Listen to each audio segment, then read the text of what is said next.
વિદ્યાર્થી મિત્રો, આજે આપણે ધોરણ 6 સામાજિક વિજ્ઞાન પાઠ 3 પ્રાચીન નગરો અને ગ્રંથો વિશે સમજીશું. એટલે કે પ્રાચીન એટલે કે પહેલાંના નગરો અને એ વખતના ગ્રંથો વિશે આપણે માહિતી મેળવીશું.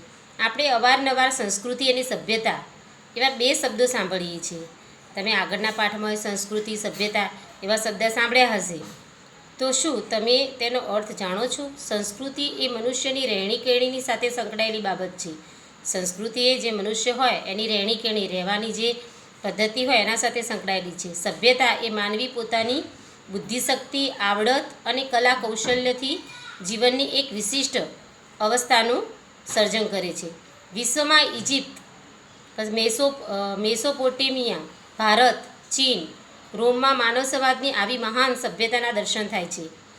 સદીઓ જૂની આ સભ્યતા આજે પણ માનવ જીવનને પ્રેરણા પૂરી પાડે છે. આ સભ્યતાઓ પૈકી આપણે હડપ્પીય સભ્યતાનો આપણે અભ્યાસ કરીશું. આપણે આગળ જોઈશું કે હડપ્પીય સભ્યતા, જો નકશામાં તમે જોજો કે હડપ્પીય આધુનિક શહેરો અને નવા પાષાણ એટલે કે હડપ્પીય સભ્યતાના સ્થળો નકશામાં બતાવે છે. તમે ધ્યાનથી એ જોજો. હવે હડપ્પીય સભ્યતાને આપણે સિંધુ ખીણ સભ્યતા તરીકે પણ ઓળખીએ છીએ. યાદ રાખજો કે હડપ્પીય સભ્યતાને આપણે સિંધુ ખીણ સભ્યતા તરીકે પણ ઓળખીએ છીએ. ઈસવીસન 1921માં હડપ્પામાંથી આ સભ્યતા સૌપ્રથમ અવશેષો મળી આવ્યા હતા. ક્યાંથી મળી આવ્યા હતા? ઈસવીસન 1921માં હડપ્પામાંથી આ સભ્યતાના સૌપ્રથમ અવશેષો મળી આવ્યા હતા. ભારતના ઉત્તર પશ્ચિમ ભાગમાં ફેલાયેલી સભ્યતાના અનેક સ્થળો હડપ્પા, મોહેંજો-દડો, લોથલ, ધોળાવીરા, કાલીબંગાન, રાખીગઢી વગેરેનો સમાવેશ થાય છે. નકશામાં હડપ્પીય સભ્યતાના સ્થળો દર્શાવ્યા છે. તે જુઓ અને તેમાંના કેટલાક મુખ્ય નગરોની નગર રચના અને તેમની વિશેષતાઓનો પરિચય આપણે મેળવીશું. જો નકશામાં તમે ધ્યાનથી જોજો કે કેટલાક મુખ્ય જે નગરો છે, જે મુખ્ય નગરો પહેલાંના પ્રાચીન સમયના, એની નગર રચના આપણે હવે એની વિશેષતા, એમની નગર રચના એના વિશે આપણે આગળ સમજીશું અને આપણે જોઈશું. કે પહેલાં જોઈશું કે અને તમે ધ્યાન રાખજો કે હડપ્પીય નગર અને આજના નગરોની તુલના, એટલે ક્યાં મતલબ કે અત્યારના નગરો કેવા છે અને તમને જો પહેલાંના નગરોની જે માહિતી આપવામાં આવશે એટલે એમાં તમે તુલના કરજો કે અત્યારે કેવું છે અને પહેલાં કેવું હતું. તો સૌથી પહેલાં આપણે જોઈશું નગર રચના. આયોજનબદ્ધ નગર રચના એ હડપ્પીય સભ્યતાની સૌથી મોટી લાક્ષણિકતા હતી. આયોજનબદ્ધ એટલે કે ચોક્કસ, આયોજનબદ્ધ, જે વસ્તુ જે સ્થાને હોય એ સ્થાને, એવી રીતે હડપ્પીય સભ્યતાની સૌથી મોટી લાક્ષણિકતા હતી. નગરોની રચના એક સમાન થયેલી હતી. જે નગરો બનાવેલા હતા એ વખતના એક જ સમાન, એમાં કોઈ અલગ ભાગ, કોઈ અલગ એવું કંઈ જ નહીં. બધા જ મકાનો હોય કે એમની કોઈ બીજી યોજના હોય, કોઈ સ્નાનાગર હોય, બધું એક જ પ્રકારનું. તમામ સ્થળે પશ્ચિમ તરફ કિલ્લો અને પૂર્વ તરફ સામાન્ય પ્રજાની વસાહતો હતી. પશ્ચિમ તરફ કિલ્લો, કિલ્લો એટલે કે દીવાલ, ચો તરફ દીવાલ, અને પૂર્વ તરફ શું હતી? જે સામાન્ય પ્રજા, જે નગરની જે પ્રજા રહેતી હોય એમની વસાહતો એટલે રહેવાના સ્થળો હતા. વસાહત એટલે રહેવાનું સ્થળ. બંનેને જુદો પડતો એક રાજમાર્ગ વચ્ચે આવેલો હતો. નગર અને જે સામાન્ય નગરોની જે પ્રજા રહેતી હતી એ બંનેને જુદો પડતો વચ્ચે એક રાજમાર્ગ આવેલો હતો. પશ્ચિમમાં આવેલા કિલ્લાના ફરતે કોટ હતો. કિલ્લાના ફરતે પણ એક કોટ હતો અને કિલ્લામાં સંભવતઃ શાસકો રહેતા હોવા જોઈએ. તેમને નગર રચનામાં મોટા ભાગે ઈંટો વપરાતી. હડપ્પીય સભ્યતાના નગરોની કેટલીક વિશેષતા જોઈએ. જો શું હતું? સંભવતઃ, કિલ્લાના સંભવતઃ શાસકો રહેતા હોવા જોઈએ. એટલે કે એમાં કદાચ એમ કે શાસકો રહેતા હશે અને તેમની નગર રચનામાં મોટા ભાગે ઈંટો વપરાતી હતી. જે નગર બનાવેલી જે રચના હતી, જે બનાવેલી હતી એમાં મોટા ભાગે શું વપરાતું હશે? ઈંટો. અને હડપ્પીય સભ્યતાના નગરોની કેટલીક વિશેષતાઓ આપણે જોઈશું આગળ. કે હડપ્પીય સભ્યતાની મુખ્ય વિશેષતા તેની આયોજનબદ્ધ મકાન વ્યવસ્થા હતી. એની મુખ્ય વિશેષતા શું હતી? યાદ રાખજો કે હડપ્પીય સભ્યતાની મુખ્ય વ્યવસ્થા તેની આયોજનબદ્ધ મકાન વ્યવસ્થા હતી. પૂર અને ભેજથી બચવા મકાનો ઊંચા ઓટલા પર બાંધવામાં આવતા હતા. જો એમ કે નદીમાં પૂર આવે કે ભેજ જમીનમાંથી જે ભેજ ઉમટે ને એનાથી બચવા માટે મકાનો ઊંચા ઓટલા પર બનાવવામાં આવતા. અહીંના મકાનોની એક વિશેષતા એ હતી કે મકાનના દ્વાર મુખ્ય રસ્તા પર પડવાના બદલે અંદરની તરફ પડતા. જે મકાનનો દરવાજો હોય એ મુખ્ય રસ્તા પર પડવાના બદલે અંદરની સાઈડ પડતા. અહીં 1 અને 2 માળના મકાનો જોવા મળે છે. એમ કે 1 માળના મકાનો અને 2 માળના એવા મકાનો જોવા મળતા હતા. અને અહીંના રસ્તાઓ સુવિધાજનક હતા, એટલે કે રસ્તાઓ પર બધી સુવિધાઓ હતી, સારા એવા હતા. શહેરના મુખ્ય 2 રાજમાર્ગો, એક ઉત્તરથી દક્ષિણ અને બીજો પૂર્વથી પશ્ચિમ જતો. એમ કે 2 રાજમાર્ગો હતા. રાજ્યથી જે માર્ગો હોય રસ્તાઓ એ 2 હતા, ઉત્તરથી દક્ષિણ અને પૂર્વથી પશ્ચિમ. અહીં મુખ્ય જો તમને ચિત્રમાં દેખાશે મોહેંજો-દડોનું જાહેર સ્નાનાગર. સ્નાનાગર એટલે કે બધાને જાહેરમાં નાહવાનું સ્થળ. તમને દેખાતું છે ચિત્રમાં, જો કેવું આયોજન બંધ વ્યવસ્થિત બાંધેલું છે. માર્ગોની સમાંતર, હવે આપણે આગળ જોઈશું કે માર્ગોની સમાંતરે શેરીઓ આવેલી હતી. એમ કે જે માર્ગ હોય રસ્તાઓ હોય એના અંતરે શેરીઓ આવેલી હતી. રસ્તાઓ એકબીજાને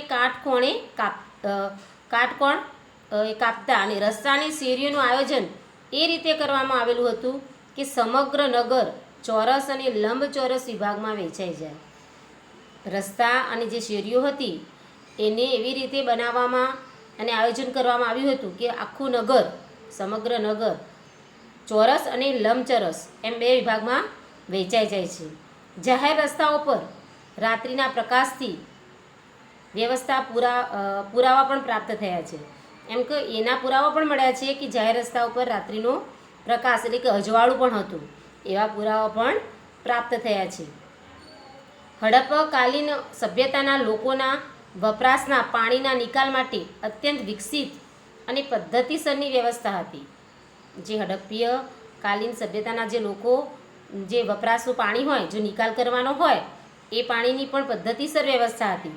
દરેક મકાનનું પાણી, એમ કે જે મકાનમાં માણસો રહેતા હોય એ દરેક મકાનનું પાણી નાની ગટરમાં અને નાની ગટરમાંથી પાણી મોટી ગટરમાં જતું. જે નિકાલ, જે ગંદુ પાણી હોય એનો નિકાલ કરવાનું હોય એ દરેક મકાનનું પાણી નાની ગટરમાંથી મોટી ગટરમાં જતું અને મોટી ગટરમાંથી પાણી નગરની બહાર જતું. આવી પદ્ધતિસરની વ્યવસ્થા હતી પાણીના નિકાલ કરવાની. મોહેંજો-દડોમાં એક જાહેર સ્નાનાગર મળી આવી છે.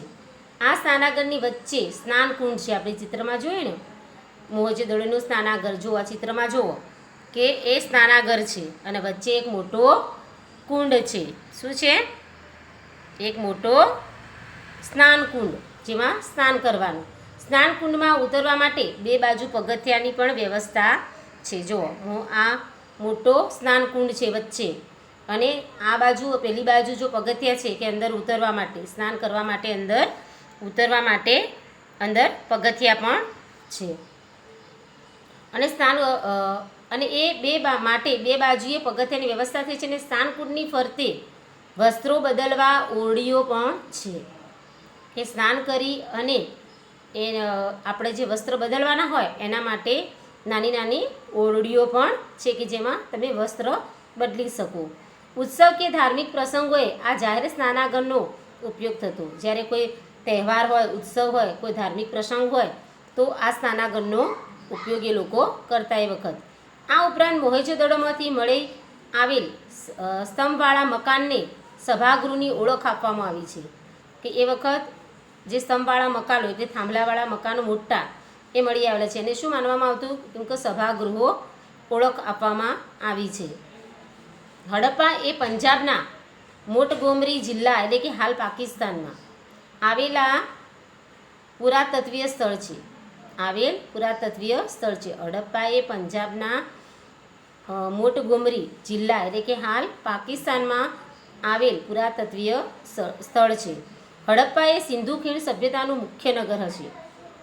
હડપ્પા શું? સિંધુ ખીણની સભ્યતાનું મુખ્ય એટલે કે મેન નગર હશે. અહીંની મુખ્ય વિશેષતા તેના અન્ન ભંડારો છે. અહીં રાવી નદીના કિનારે 12 જેટલા અન્ન ભંડારો મળી આવેલા છે. અન્ન ભંડારો એટલે કે અન્નનો સંગ્રહ કરવાના જે હોય એ ભંડારો. લોથલ અમદાવાદ જિલ્લામાં ધોળકા તાલુકામાં ભોગાવો નદીના કિનારે આવેલી છે. યાદ રાખજો, લોથલ ક્યાં આવેલું છે? લોથલ અમદાવાદ જિલ્લામાં ધોળકા તાલુકામાં ભોગાવો નદીના કિનારે આવેલું છે. લોથલ પ્રાચીન સમયમાં એક વેપારી બંદર અને ઔદ્યોગિક નગર હતું. લોથલ એ પહેલાંના સમયમાં વેપાર કરવાનું એક બંદર અને ઉદ્યોગનું એક નગર હતું. લોથલમાં ઈંટોનું બનેલું એક માળખું મળી આવ્યું છે. ઈંટોનું બનેલું એક માળખું મળી આવ્યું છે. તેને ધક્કો ડોકયાર્ડ માનવામાં આવે છે. અહીં આવતા વહાણોને લાંગરીને માલ સામાન ચડાવવા ઉતારવામાં કામ માટે ઉપયોગમાં આવતું હોવાનું માની શકાય છે. જ્યાં ધક્કો એ માલ સામાન ચડાવવા માટે અને ઉતારવા માટે એ ઉપયોગમાં લઈ શકાતું હશે એવું માનવામાં આવે છે. આ ઉપરાંત અહીં વખારો અને મણકા બનાવવાની ફેક્ટરી પણ મળી આવેલી છે. વખારો એટલે કે જે વધારે પડતો માલ હોય એને સંગ્રહ કરવો હોય એને વખારો કહેવાય, અને મણકા બનાવવાની ફેક્ટરી પણ મળી આવેલ છે. જેથી કહી શકાય કે લોથલ પ્રાચીન ભારતનું સમૃદ્ધ બંદર હશે. જેથી કહી શકાય કે લોથલ પહેલાંના સમયનું સમૃદ્ધ બંદર હશે અને હડપ્પીય સભ્યતાનો આંતરરાષ્ટ્રીય વેપાર લોથલ બંદર મારફતે થતો હશે. જો અહીંયા દેખાશે તમને કે લોથલ બંદરનો ધક્કો તમને ચિત્રમાં દેખાશે કે બે બાજુ ઈંટોનું બનાવેલું છે.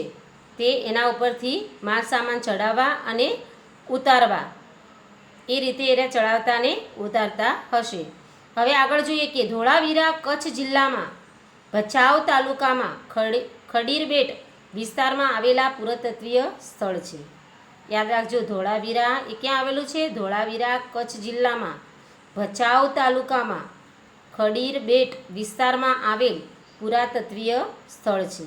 સામાન્ય રીતે હડપ્પીય નગરો બે ભાગમાં એટલે કે દ્વિસ્તરીય વહેંચાયેલા છે, જ્યારે ધોળાવીરાનું નગર 3 ભાગમાં એટલે કે ત્રિસ્તરીય છે. મેં પહેલું જોઈશું કે કિલ્લો સિટાડલ, બીજું ઉપલું નગર, ત્રીજું નીચલું નગર. ધોળાવીરા નગરની મુખ્ય વિશેષતા વરસાદના પાણીની સંગ્રહની વ્યવસ્થા અને સ્ટેડિયમ છે. આપણે હવે જોઈશું કે રાજસ્થાનનું કાલીબંગન નગર હડપ્પીય સભ્યતાની કૃષિ ક્રાંતિનું મુખ્ય મથક હતું. રાજસ્થાન યાદ રાખજો કે રાજસ્થાનનું કાલીબંગન નગર હડપ્પીય સભ્યતાનું કૃષિ ક્રાંતિનું મુખ્ય મથક હતું. એવો પ્રશ્ન પૂછાઈ શકે કે કૃષિ ક્રાંતિનું મુખ્ય મથક કયું હતું? તો જવાબમાં શું લખશો કે રાજસ્થાનનું કાલીબંગન નગર હડપ્પીય સભ્યતાની કૃષિ ક્રાંતિનું મુખ્ય મથક હતું. અહીં ખંડેલા ખેતરોના અવશેષો તેની સાબિતી પૂરી પાડે છે. અહીંયા જે ખેતરો મળી આવે છે એના અવશેષો એના ઉપરથી સાબિત થાય છે કે એ કૃષિ ક્રાંતિનું મુખ્ય મથક હતું. અહીં મળી આવેલા તાંબાના અવશેષો એ પુરાવા કરે છે કે અહીં તાંબાના ઓજારોનું નિર્માણ થતું હશે. અહીંયા તાંબુ તો તમને ખબર છે, તાંબુ ધાતુ એના ઓજારોનું નિર્માણ થતું હશે. એમ કે એ તાંબાના અવશેષો પુરાવો મળી આવે છે, તેના ઉપરથી કહી શકાય કે અહીંયા તાંબાના ઓજારો બનાવવામાં આવતા હશે અને આ ઓજારો કૃષિ ક્ષેત્રમાં ઉપયોગમાં લેવાતા હશે, એટલે ખેતી કામમાં લેવાતા હશે. આમ સિંધુ ખીણ સભ્યતાનું નગર આયોજન સુવ્યવસ્થિત, સુંદર, ઇજનેરી કળા ધરાવતું, આયોજનબદ્ધ અને કૌશલ્યયુક્ત હતું. કેવું હતું સિંધુ ખીણનું સભ્યતાનું નગર આયોજન? સુવ્યવસ્થિત, સુંદર, કોઈ એન્જિનિયરે બનાવ્યું હોય ઇજનેરી કળાથી એવું, અને આયોજનબદ્ધ અને કૌશલ્યયુક્ત હતું. તેમાં તે વખતના શાસન વર્ગની શાસન શક્તિ, ઇજનેરોની બુદ્ધિમત્તા અને કારીગરોની કલા શક્તિનું અદ્ભુત પ્રતિબંધ પડે છે. હવે આપણે જોઈશું કે હડપ્પીય સભ્યતાનું આર્થિક જીવન. એમનું આર્થિક જીવન કેવું હતું એ જોઈએ. તો સિંધુ ખીણ સભ્યતાના જે લોકો એ ખેતી, પશુપાલન, વેપાર, હુનર ઉદ્યોગ જેવા વ્યવસાયો કરતા હતા. જે સિંધુ ખીણના સભ્યતાના લોકો હતા એમનો શું હતો વ્યવસાય? ખેતી, પશુપાલન, વેપાર કરતા એટલે ખેતી કામ કરતા, પશુ ઉછેર કરતા, વેપારો કરતા, નાના મોટા હુનર ઉદ્યોગ એટલે કે પોતાની આવડત પ્રમાણિકના ઉદ્યોગો જેવા વ્યવસાયો કરતા હતા. ખેતીમાં એ ઘઉં, જવ, વટાણા, તલ, સરસવ વગેરે પાકોની ખેતી કરતા અને ખેતીમાં જમીન ખેડવા એ હળનો ઉપયોગ કરતા. હળ જે પહેલાં વપરાતા ને પહેલાંના સમયમાં, એટલે આ પહેલાંના સમયની જ વાત છે, પણ હળ એટલે કે લાકડાના બનાવેલા જે હળ હોય એનો ઉપયોગ કરવામાં આવતો હતો. અને પશુપાલનમાં ગાય, ભેંસ, બકરી, પછી ખૂંદવાળો બળદ પાળતા. ખૂંદવાળો એટલે કે બરડા ઉપર જે ખૂંદ હોય મોટી એવો બળદ પાળતા. તેઓ આંતરિક અને આંતરરાષ્ટ્રીય વેપાર પણ કરતા. અંદર અને અહીંનું સુતરાઉ કાપડ છેક મેસોપોટેમિયા અને તેના માધ્યમથી ઇજિપ્ત સુધી પહોંચ્યું હતું. અહીંનું જે સુતરાઉ કાપડ છે એ છેક મેસોપોટેમિયા અને છેક ઇજિપ્ત સુધી પહોંચ્યું હતું એમ ઇતિહાસકારો માને છે એના સંશોધન પ્રમાણે. આ ઉપરાંત તેમના અન્ય વ્યવસાયોમાં માટીકામ, ધાતુકામ, મણકા બનાવવાની કલા, શિલ્પકલા વગેરેનો સમાવેશ થતો હતો. એમ કે માટીકામ આ ઉપરાંત જે અન્ય વ્યવસાય એમના હતા જે માટીકામનો કરતા, પછી ધાતુના વસ્તુઓ બનાવતા, મણકામાંથી શિલ્પકલા એટલે કે મૂર્તિઓ, હા એવી કલાઓનો સમાવેશ થતો હતો. હવે આપણે જોઈશું કે હડપ્પીય સભ્યતાનું સમાજ જીવન. એમનું સમાજ જીવન કેવું હતું કે સિંધુ ખીણ સભ્યતાના લોકોનો મુખ્ય વ્યવસાય ખેતી અને પશુપાલન હતો. એમનો મુખ્ય વ્યવસાય શું હતો? મેન તો ખેતી અને પશુ છે. અને આ સમયની પ્રજાના ખોરાકમાં ઘઉં, જવ, બાજરી, વટાણા, તલ, ખજૂર વગેરેનો સમાવેશ થતો. પશુપાલનના કારણે તેમના ખોરાકમાં દૂધની બનાવટોનો પણ સમાવેશ થતો. પશુપાલનનો એ પશુનો ઉછેર કરતા એમનો વ્યવસાય હતો, એના કારણે દૂધ અને દૂધની બનાવટોનો પણ સમાવેશ એમના ખોરાકમાં થતો હતો. આ સભ્યતાના અવશેષોમાં માછલી પકડવાના હૂક એટલે કે ગલ મળી આવ્યા છે. તેથી ખોરાકમાં માછલીનો પણ સમાવેશ થતો હશે એવું માનવામાં આવે છે, કારણ કે માછલી પકડવાના હૂક મળી આવ્યા છે. સિંધુ ખીણ સભ્યતામાંથી મળી આવેલા શિલ્પોના આધારે એ સમયના લોકોના પોશાક વિશે માહિતી મળે છે. એટલે કે એમના જે પહેરવેશ છે એના વિશેની પણ માહિતી મળે છે કે કેવો પોશાક પહેરતા હતા. તો અહીં સ્ત્રી પુરુષો બે કપડાં પહેરતા, કમરથી નીચે ભાગમાં હાલની ધોતી જેવું અને ઉપરના ભાગમાં ડાભા ખભા ઉપર એટલે કમરના નીચે ભાગમાં શું ધોતી જેવું પહેરતા અને ઉપરના ભાગમાં ડાભા જે ખભો હોય એના પરથી જમણા હાથની નીચે આવેલ એમ ઉપવસ્ત્ર વીંટતા. અને મુખ્યત્વે તેઓ સુતરાઉ કાપડનો ઉપયોગ કરતા અને ઊની વસ્ત્રથી પણ પરિચિત હતા. એ મુખ્યત્વે શેનો ઉપયોગ કરતા? સુતરાઉ કાપડનો અને ઊની વસ્ત્રનો પણ. એ ઊની વસ્ત્રો પણ જાણતા હશે, એટલે કે એનાથી પણ એ પરિચિત હતા. ધાતુ તથા હાથી દાંતની બનેલી, ધાતુમાંથી અને હાથી દાંત, જે હાથીનો દાંત હોય ને એમાંથી બનેલી મળેલી સોયના આધારે, એની જે બનેલી સોય હોય એના આધારે અનુમાન થાય છે કે તેઓ સીવીને કપડાં પહેરતા હશે. જે ધાતુ અને હાથીની દાંતની જે સોય બનેલી એમને મળી એના પરથી તેમને અનુમાન કર્યું કે તેમને એ સોયનો પણ ઉપયોગ કરતા હશે. શેનો ઉપયોગ કરતા હશે? આપણે જોયું કે ભાઈ હાથીના દાંત અને ધાતુમાંથી જે સોય બનેલી એના પરથી અનુમાન કરી શકાય કે તેઓ સીવીને કપડાં પહેરતા હશે. આમ છતાં મોટાભાગના લોકો સીવ્યા વિનાના કપડાનો ઉપયોગ કરતા હશે. એમ જાણવા મળ્યું કે ભાઈ સીવીને કપડાં પહેરતા હશે, પણ આમ છતાં જે મોટાભાગના જે લોકો હતા એ સીવ્યા વગરના કપડાં પહેરતા હશે. આ સમયના લોકો આભૂષણોમાં કંઠાહાર એટલે કે ગળાનો હાર, પછી વીંટી, હાથમાં વીંટી, કાંડામાં કડા સ્ત્રી અને પુરુષ બંને પહેરતા. અને સ્ત્રીઓ બંગડીઓ, કાનમાં કુંડલ, કંદોરો, ઝાંઝર વગેરે આભૂષણો પહેરતી. આ આભૂષણો સોના, ચાંદી અને કિંમતી પથ્થરોમાંથી બનાવવામાં આવતા. એ વખત કયા આભૂષણો પહેરવામાં આવતા? કંઠાહાર એટલે કે ગળાનો હાર, હાથમાં વીંટી, પછી કાંડાના કડા સ્ત્રી અને પુરુષો બંને પહેરતા. અને સ્ત્રીઓમાં બંગડીઓ, કાનના કુંડળ, કંદોરા, ઝાંઝર, પગમાં પહેરવાના ઝાંઝર વગેરે આભૂષણો પહેરતી. અને આ આભૂષણો સોના, ચાંદી અને કિંમતી પથ્થરોમાંથી બનાવવામાં આવતા. હવે સિંધુ ખીણના સભ્યતાના લોકો માટીના, તાંબાના, કાંસાના વાસણો બનાવતા. શેના બનાવતા? માટીના, તાંબાના, કાંસાના વાસણો એ બનાવતા. અને જેમાં માટીમાંથી પ્યાલા, વાટકી, કુલડી, ગાગર, રકાબી, કથરોટ વગેરે વાસણોનો સમાવેશ થતો. ગાગર એટલે કે માટલા જેવું, કે પ્યાલો એટલે ગ્લાસ, વાટકી, રકાબી, કથરોટ વગેરે જેવા વાસણોનો સમાવેશ થતો.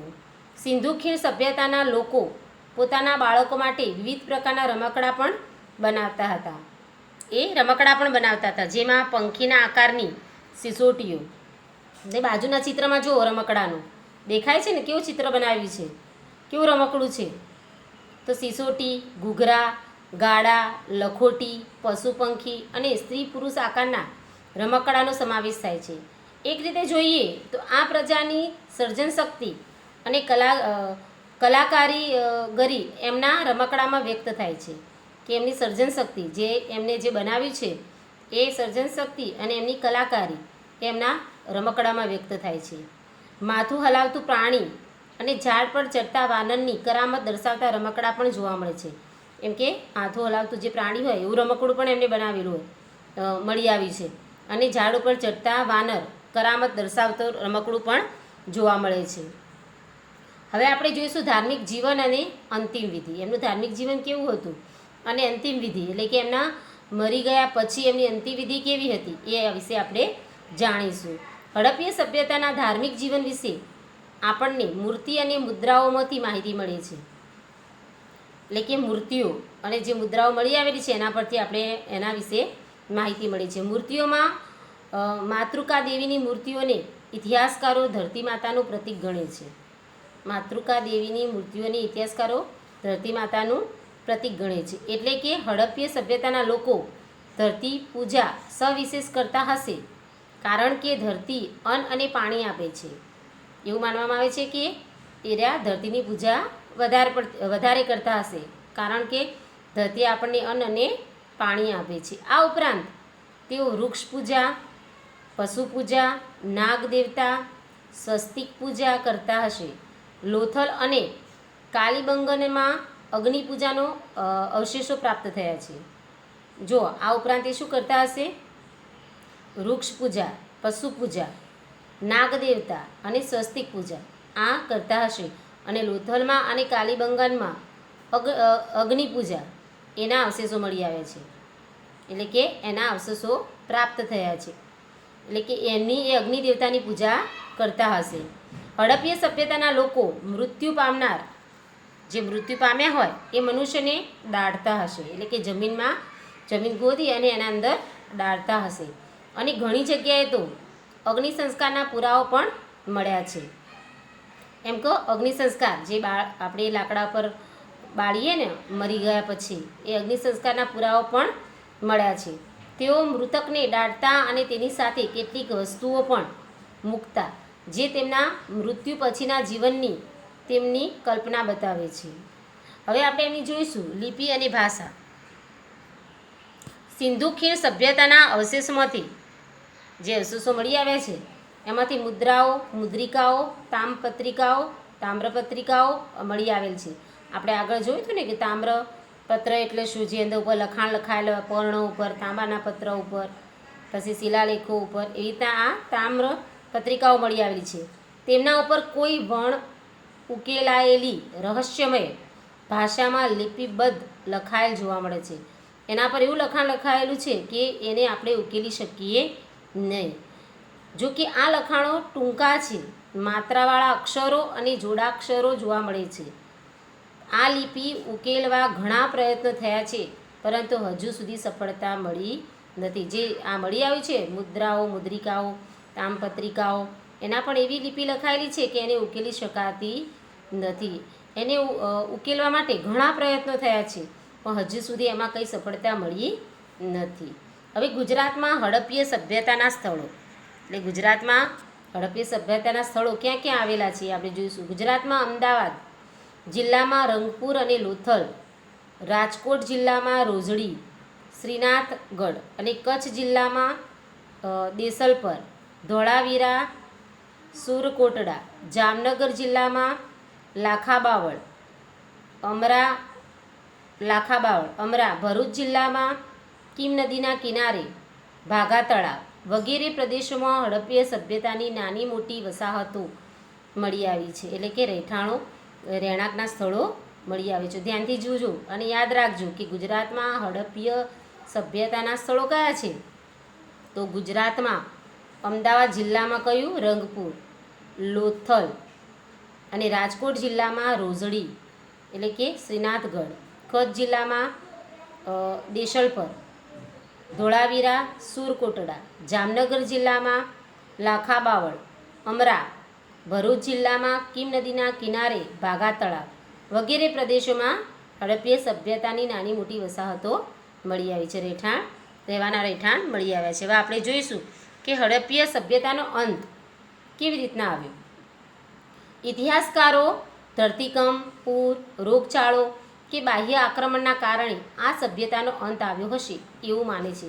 જો કે આજે આ પણ ઇતિહાસકારો માટે તેનો અંત સંશોધનનો વિષય રહ્યો છે. એટલે એમ કે એવું માને છે કે ધરતીકંપ અથવા પૂર કે રોગચાળો ફાટી નીકળ્યો હશે, કોઈ બાહ્ય આક્રમણના કારણે આ સભ્યતાનો અંત આવ્યો છે.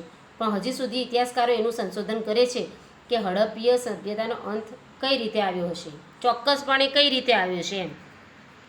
તો હવે આપણે આગળ જોઈશું મુદ્દો કે આપણા પ્રાચીન ગ્રંથો. તો ઋગ્વેદ અને તેનું અધ્યયન. આપણા વેદ કેટલા છે? 4. આપણે આગળ જોયું હતું ને, તમને સમજાવ્યું હતું કે આપણા વેદ કેટલા છે? 4. ઋગ્વેદ, યજુર્વેદ, સામવેદ અને અથર્વવેદ. એમાં ઋગ્વેદ એ આપણો પ્રાચીન ગ્રંથ છે. એટલે કે ઋગ્વેદ આપણો જૂનામાં જૂનો ગ્રંથ છે, જેમાં 10 મંડળો અને 1028 પ્રાર્થનાઓ જનસૂક્તો કહે છે. શું કહે છે? જનસૂક્તો. શું છે? જો ઋગ્વેદ એ આપણો પ્રાચીન એટલે કે જૂનો ગ્રંથ છે. એમાં 10 મંડળો અને 1028 પ્રાર્થનાઓ અને જનસૂક્તો, એને શું કહેવાય? જનસૂક્તો કહે છે. તેનો સમાવેશ થાય છે. ઋગ્વેદ એ પ્રાચીન જ્ઞાનનો ભંડાર છે. એટલે કે પહેલાંનું જે જ્ઞાન, પહેલાંના સમયમાં શું હતું એનો એક ભંડાર છે. તે પ્રાચીન સંસ્કૃત કે વૈદિક સંસ્કૃત ભાષામાં લખાયેલ છે. એ કઈ ભાષામાં લખાયેલો છે? પ્રાચીન સંસ્કૃત એટલે કે પહેલાંની જે ભાષા સંસ્કૃત હતી તે, અને વૈદિક સંસ્કૃત ભાષામાં લખાયેલો છે. ઋગ્વેદના માધ્યમથી આર્યોના રાજકીય, સામાજિક, આર્થિક અને ધાર્મિક જીવનનો પરિચય મળે છે. અને ઇતિહાસકારો, પુરાતત્વવિદો ઇતિહાસ જાણવા, રાજકીય, સામાજિક, આર્થિક એ બધી જે સ્થિતિઓ જાણવી હોય તો ઇતિહાસકારો શું કરે છે? પુરાતત્વ જે વિદો હોય અને એ ઇતિહાસ જાણવા માટે પ્રાચીન અવશેષોની સાથે ઋગ્વેદનો પણ અભ્યાસ કરે છે. એટલે કે જે રાજકીય, સામાજિક, આર્થિક અને જે એમનો જે ધાર્મિક જીવનનો પરિચય જો એમને જાણવું હોય તો ઇતિહાસકારોએ ઋગ્વેદ અને પ્રાચીન અવશેષો સાથે સાથે ઋગ્વેદનો પણ અભ્યાસ કરે છે. અને ઋગ્વેદના કેટલાક સૂક્તો અને સંવાદ સ્વરૂપે છે. ઋગ્વેદમાં રાજકીય જીવનના ઉલ્લેખો જોવા મળે છે. ગણ, સભા અને સમિતિ જેવી રાજકીય સંસ્થાઓની માહિતી આપણને ઋગ્વેદમાંથી જ મળે છે. સભા સમિતિની સરખામણીમાં નાની સંસ્થા હતી અને તેમાં રાજ્યના મુખ્ય આગેવાનો બેસતા અને રાજ્યના અગત્યના પ્રશ્નોની ચર્ચા થતી તથા ન્યાય પણ અપાતો. આમ સમિતિ વિસ્તૃત સંસ્થા હતી જે રાજાની ચૂંટણી કરતી, રાજાને મદદ કરવા સેનાધ્યક્ષ અને પુરોહિતની પણ નિમણૂક થતી હતી. અને રાજાનું એક કાર્ય ગવેષણા પણ હતું. અને ગવેષણા એટલે કે યુદ્ધ. ઋગ્વેદમાં રાવી નદીના કિનારે 10 રાજાઓ વચ્ચે થયેલા યુદ્ધનો પણ ઉલ્લેખ પ્રાપ્ત થયો છે. એટલે કે ઋગ્વેદના ગ્રંથ પરથી આપણે જાણવા મળ્યું છે કે રાવી નદીના કિનારે 10 રાજાઓ વચ્ચે થયેલા યુદ્ધનો પણ ઉલ્લેખ એમાં જોવા મળે છે. અને ઋગ્વેદમાં આર્યોના સામાજિક જીવન વિશે માહિતી મળે છે. અને સમાજનું એકમ કુટુંબ હતું અને પિતૃ પ્રાધાન્ય અને સંયુક્ત કુટુંબ વ્યવસ્થા હતી. એટલે કે એમાં પિતાને મહત્ત્વ આપવામાં આવતું અને સંયુક્ત કુટુંબમાં રહેતા હતા. સમાજ વર્ણ અને જ્ઞાતિઓમાં વહેંચાલો ન હતો. એટલે કે સમાજમાં સૌ સમાન હતા. એટલે કે કોઈ જ્ઞાતિ ઊંચ નીચ, કોઈ આ જ્ઞાતિનું પેલી જ્ઞાતિનું, કોઈ અલગ અલગ જ્ઞાતિમાં વહેંચાયેલો સમાજ હતો નહીં. બધા એક સમાન હતા. કોઈ ઊંચ નીચના ભેદભાવ પણ ન હતા. સ્ત્રીઓનું સમાજમાં ઊંચું સ્થાન તથા સ્ત્રી સ્વાતંત્ર્ય હતું. એ વખત સ્ત્રીઓનું સ્થાન સમાજમાં કેવું હતું? ઊંચું હતું અને એમની સ્વતંત્રતા પણ હતી. અને સ્ત્રીઓને સહધર્મચારિણી ગણવામાં આવતી અને યજ્ઞમાં તેમની હાજરી આવશ્યક ગણાતી. તે પણ અભ્યાસ કરી શકતી, એટલે કે એ વખતે સ્ત્રીઓ અને અભ્યાસ કરવાની પણ છૂટછાટ હતી. એ અભ્યાસ કરી શકતી. તેમાં અપાલા, લોપામુદ્રા, ઘોષા જેવી વિદુષી સ્ત્રીઓએ તે ઋગ્વેદની ઋચાઓ પણ રચી છે. કન્યા પુખ્ત ઉંમરની થાય ત્યારે જ લગ્ન થતા, એટલે કે છોકરી જે કન્યા હોય એની ઉંમર થાય ત્યારે જ એના લગ્ન થતા, બાળ લગ્ન થતા નહીં. ઋગ્વેદમાં ઇન્દ્ર, વરુણ, અગ્નિ, સૂર્ય વગેરેના ઉલ્લેખો જોવા મળે છે. સવારની દેવી ઉષા અને સાંજની દેવી અદિતિનો પણ ઉલ્લેખ જોવા મળે છે. ઋગ્વેદમાં ગાયની, ઘોડાની અને બળદની ચર્ચા પણ ઘણી જગ્યાએ થઈ છે. ઋગ્વેદમાં અન્ય પશુઓની સરખામણીએ ઘોડાને સૌથી વધુ ઉલ્લેખ આવે છે, કેમ કે બીજા પશુઓ કરતાં ઘોડાનો વધારે ઉલ્લેખ આવેલો છે. તેમના જીવનમાં પશુપાલનનું મહત્ત્વ સૂચવે છે, એટલે કે એમના જીવનમાં પશુપાલનનું વધારે મહત્ત્વ હતું એવું સૂચવે છે. પશુઓ માટે યુદ્ધ કરવું એ કબીલાઈ જીવન જીવતા લોકો માટે સામાન્ય હતું. સંપત્તિ મુખ્યત્વે પશુઓની સંખ્યા પર આધાર રાખતી હતી. એમની સંપત્તિ કેટલી છે એ તો મુખ્યત્વે પશુઓ કેટલા છે એના પર આધાર રાખતી. પશુપાલન સામૂહિક રીતે થતું અને ઋગ્વેદકાલીન અર્થવ્યવસ્થાના પ્રારંભિક ચરણમાં કૃષિ એ ગૌણ હતી. પ્રથમ શું હતું? પશુપાલન, અને કૃષિ એટલે કે ખેતી એ ગૌણ હતી. આમ વિદ્યાર્થી મિત્રો, આપણો આજ આ પાઠ પૂરો થયો.